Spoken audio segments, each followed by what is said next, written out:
కలియుగంలో ఆయుధం కథే ద 100 ఆర్కే నాయుడు పాత్రకి దీటుగా తెరపై కనిపించాలి. అలాంటి కథల కోసం ఎదురు చూస్తున్నప్పుడు వచ్చిందే ది 100. ఒకసారి దర్శకుడు సుకుమార్ దగ్గరకు కథల గురించి చర్చించేందుకు వెళ్ళినప్పుడు ఈ ఆలోచనల్ని పంచుకున్నా.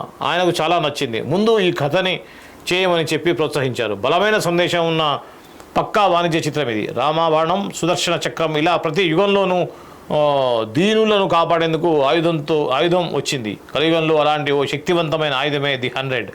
ఆ ఆయుధం వెనక కథ ఏమిటన్నదే తెరపైన చూడాలి.